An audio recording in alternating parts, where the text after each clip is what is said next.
2 years that I've owned it at the dealership for both for inspections.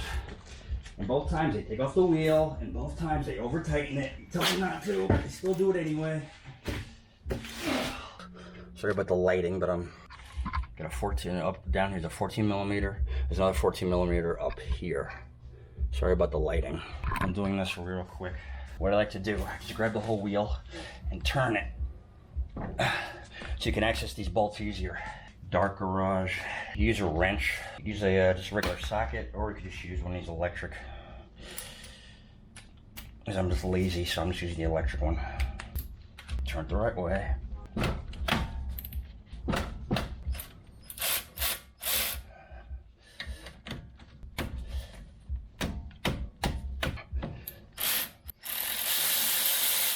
I'm gonna take like a little screwdriver out of the tool bag if I can find it. And sort of press the rotor.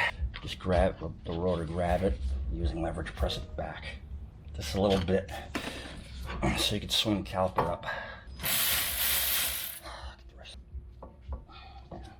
Okay, swing this out of the way and just hang this. And what we gotta do, we gotta compress that piston back into the caliper bore. Make sure the brake line isn't kinking up or twisting up or any of that kind of stuff. There's your brake line right there. It's nice and you know, it's not under any kind of pressure or anything like that. Here's my brakes. Yeah, they're a little bit worn. Take note of where these little clips are and how they're oriented. This is the part number DG1210. That's one I use. It's 53 bucks from AutoZone.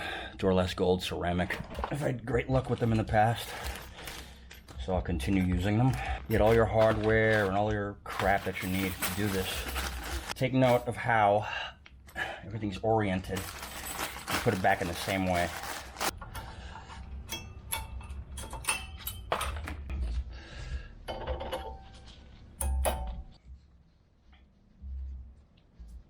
Take the old brake pad. I'm going to compress the piston. Compress it with a set of channel locks.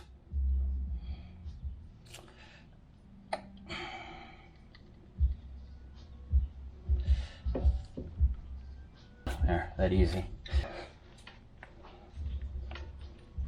Our pins are a little,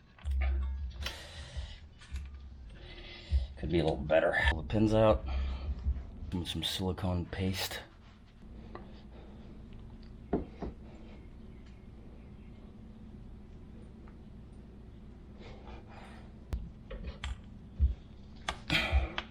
There. If there's any air in here, you just kind of squeeze it and burp out any of the air because it could prevent it from, you know, moving in and out properly. I'm satisfied with that. That's good. All right, I'll take the other one out. Yeah. Just don't rip this boot, because then you'll have to replace it. A lot of crap in there. We're just gonna re-grease it. So you always want to re-grease all your parts.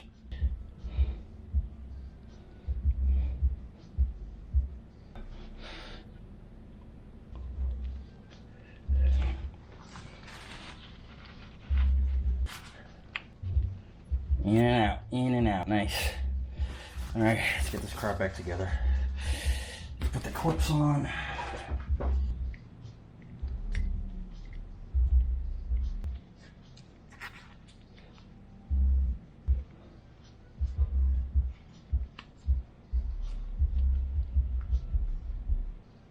And that's the way that thing looks.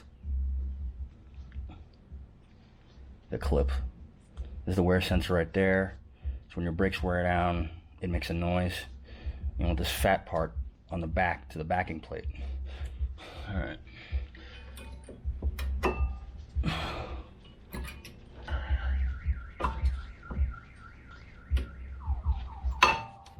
There.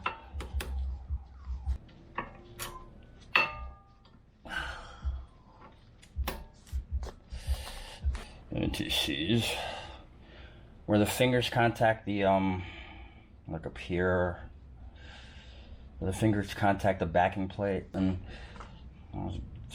I hate touching this stuff because you can't get it off your hands and you end up touching everything. And then putting on the piston just around, just a little bit, where the piston contacts the backing plate.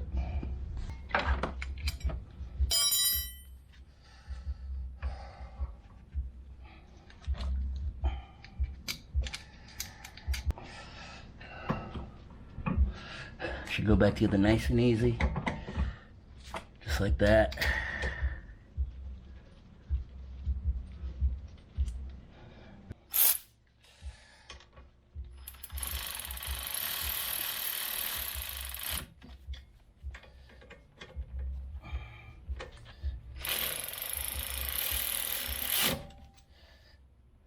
I don't know what the torque specs are for this, but I'm just going to say it's good right there. I have to go over tight.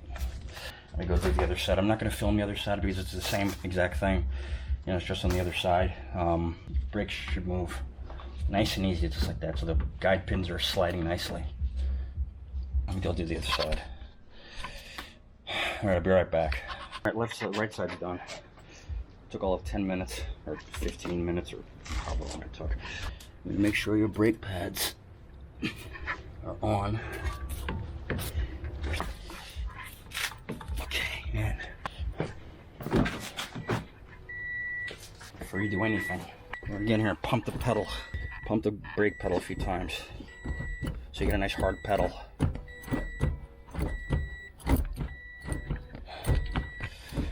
Here we go.